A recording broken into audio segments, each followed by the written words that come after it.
So it's Sunday morning. We about to go get our Dunkin' and go get some breakfast. Look at all them points I got. All right, so I'm cheap. So we're going to enjoy a $2 beverage.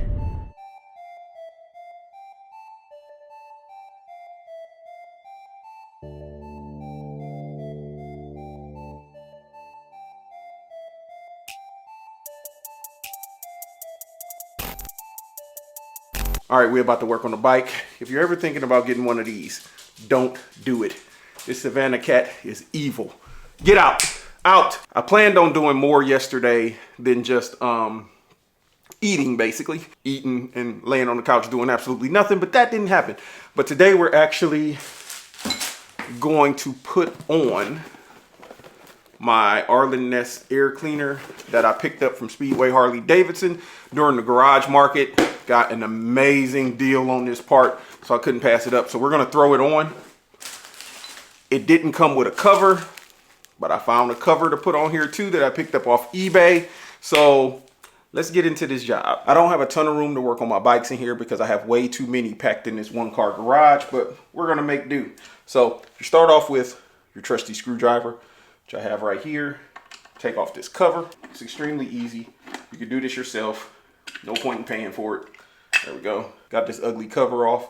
I'm gonna actually be selling half of these parts if anyone's looking for it. So then it looks like I need a star bit. Let me find one. All right, hopefully that's in focus. I'm using a T25, which I don't even know if it's the right size, but it fits. So you take off these 3 screws right here. These screws run deep. I'm gonna sit it to the side.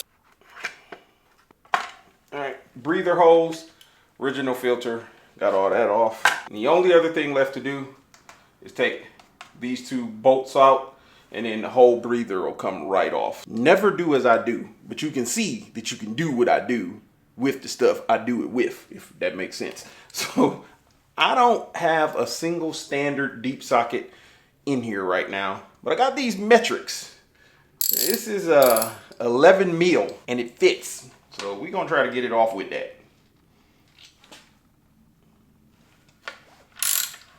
Hell, it worked. I'm gonna go buy some standards as soon as I get the chance. Okay, got that bolt off. Got that bolt off. So let's take a look at what comes in this kit. You get a box, you get more box, you get some poppies, you get the air cleaner, which is a high flow, you get a little baggie of shit, get a nice backing plate. Take a look at what's in the bag. What's in the box? What's in the box? All right, got some instructions. They do give me a gasket. I've got a bag filled with some stuff, even some more stuff, plenty of stuff. Both there, both there, both there. I don't have a clue what these are. We're gonna figure this out. This might be one where I actually gotta look at some directions. Remove existing air cleaner and backing plate. I already did that. Clean the flange on the carburetor throttle body as well as the cover gasket supplied. Put a thin coat of grease on the face. Been cleaned already, so it should pop off. Popped off fairly easy. I got some throttle body cleaner around here. Just a little bit on here. That throttle body was quite freaking dirty. All clean. So I gotta do some O-rings. It's a lot of different stuff that goes on this one. So I think I figured it out. You put an O-ring here, an O-ring here. On the back, you put an O-ring here, you put an O-ring there, and then you put these bolts in. So let's get the O-rings, and I'm gonna have to get some grease for that to stay in place. I'm gonna put a very thin layer of grease on here, hold that thing in place, and I say thin, I mean barely any. Let me get this to stick on here. Okay, so it fits like that. Got the 4 O-rings. I got the O-rings on, front and the back. Now you wanna put a little bit of thread sealer on here. I just usually put a dab. That's more than enough. You don't need a lot.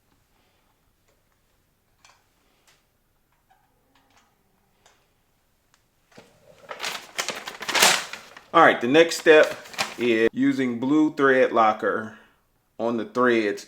Install the black set screws into the backing plate standoffs. So these are the black set screws. These I'm putting in with the holes facing out like that. Got to put a little blue Loctite on there, and they got to be torqued. So let me get on that and torque it down to 3 to 5 foot-pounds. So I'm gonna do 4 foot-pounds. I don't know if you can see that, but you don't need much at all. And you need a 1/8 hex bit. So I basically had to build a little contraption. You got the tool, got the hex bit. The hex bit is going into a socket. The socket is going onto the socket adapter. Not ideal, but it's the only way I can make this work. I'm gonna get all of them on there first, and then I'll torque them down. Okay, so now I'm gonna torque it to 4 foot-pounds. That's it for that one. So I ended up running out of space on the memory card, but I got it on. It was basically just installing those last 3 bolts.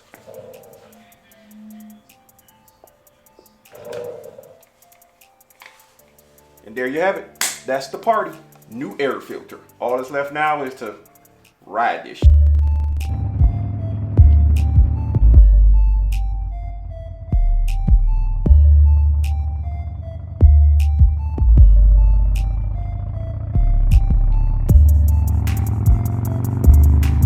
So I finally got the motivation to go ahead and put my Arlen Nest Big Sucker on the bike.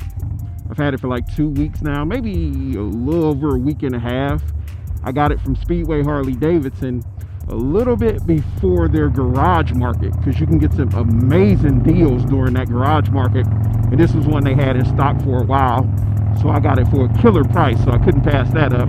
But I finally got it on the bike, and I'm out here riding with it. It wasn't that difficult to put on either. I just had to pick up a couple extra tools that I didn't have. But for the most part, it was basically a couple hex spokes, a star bit, and a few other things. And I was able to take the old one off. The cool part about this one is it eliminated the breather hoses, because it's kind of built into the bolts now. So I don't have any breather hoses. And I think it looks a lot better. It took me all of about a little over an hour, but that's because I was new to doing this, so I was reading through some instructions and things like that. But it took me all of about an hour or 2 to put it on, because I had to go to the store to get some tools. I was stopping to eat, and I was trying to film while putting it on. And whenever I'm filming, it takes me longer than when I just go ahead and throw it on there. But it says that this is supposed to supply me with, as far as a stage 1, because once I put on my 2-in-1 exhaust, it's supposed to give me about 19% more power because of more airflow going into it. I can feel a little bit more power, but it's not that drastic. I mean, I haven't done a full exhaust system yet, so I still got slip-ons. But the bike is coming along. I got a couple more parts at the house that I was going to put on here to match it, to add some more black and some more contrast to the motor. I'll get those on. I got to buy a gasket from Speedway. I'm going up there tomorrow, so I'll get a gasket and get that on here soon. But now the bike is starting to look like a true Dyna Bros bike. Not saying that I'm a Dyna Bro, even though I kind of am now.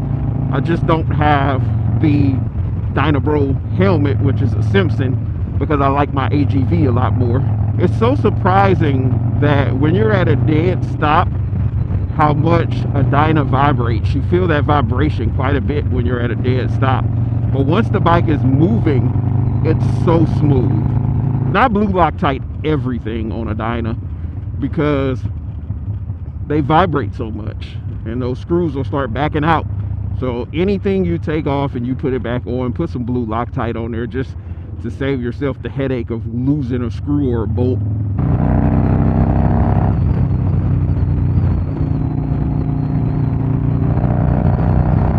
Trying to see if I noticed a big increase in power delivery, or how the power is delivered. It's a little bit, nothing drastic as far as how it feels, but I can tell it pulls a little bit.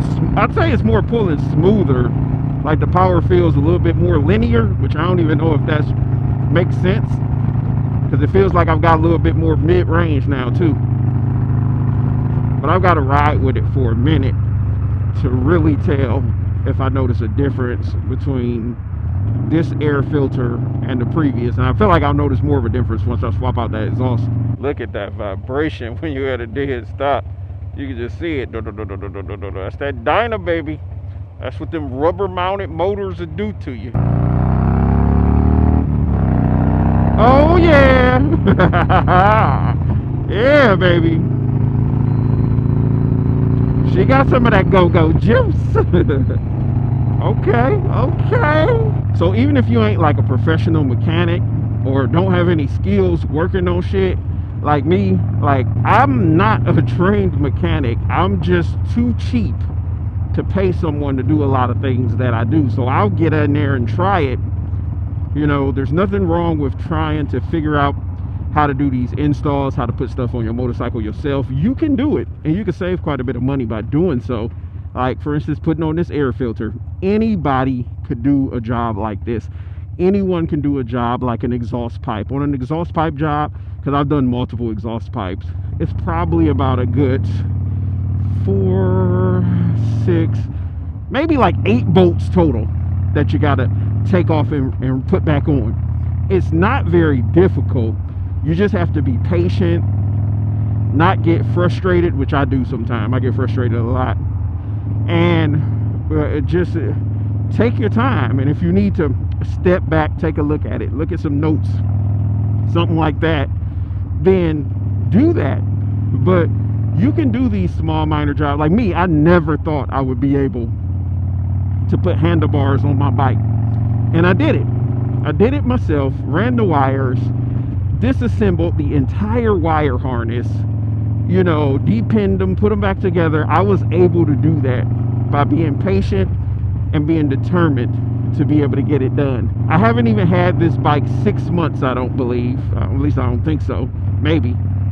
And I've already taken the entire bike apart because I had to get it painted and put it back together. I've done the air filter. I'm gonna do the exhaust as soon as I get that, which hopefully will be before May. Don't be afraid to work on your own motorcycle.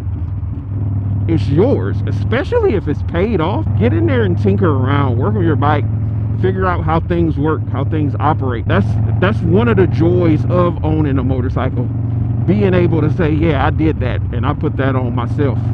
At least that's one of my joys. I like being able to say I did that. Like I've told so many people that I put these handlebars on myself and they're still on here. But make sure you're subscribed to the channel. I'm gonna do a full long-term review on this air filter once I've had it for a little bit, let y'all know if it's an upgrade that is worth having. I'm also gonna review these risers, these handlebars, everything that I put on the bike. Once I've had it on here for a while, I'll do a long-term review. But for you to catch those reviews, you need to be subscribed to the channel. I hope you're enjoying the content. There's still so many 24s that I gotta ride and review. There's a lot of them up there. I just haven't had the time. I was too busy. I had to make a commercial and some other things for Speedway. So I didn't get time to go out and ride them. This week, I should have more time to ride some of those bikes and bring you some more reviews. But I want y'all to enjoy the life of owning a Dyna with me as well, because not everyone can afford those motorcycles that I'm out there riding. Not everyone can afford a $25,000, $26,000, $30,000, $50,000 motorcycle. Not everyone can afford those. But that doesn't mean you can't ride a Harley or own a Harley. There's still plenty of beautiful pre-owned machines like the one I'm on here. Got this bike for, what did I pay for this? $5,500, I believe, with only 8,300 miles on it. And I've started the customizing process, and this will be a bike that I can own for a very long time, because Harleys can go up to 100,000 miles easily. So don't think just because you're not getting one of these brand new motorcycles that you can't own a piece of Harley-Davidson, that you can't have that Harley-Davidson heritage because I'm missing my turn. You can own one of these as well. But I'm gonna check y'all out in the next video. Yeah. Love y'all. Deuces.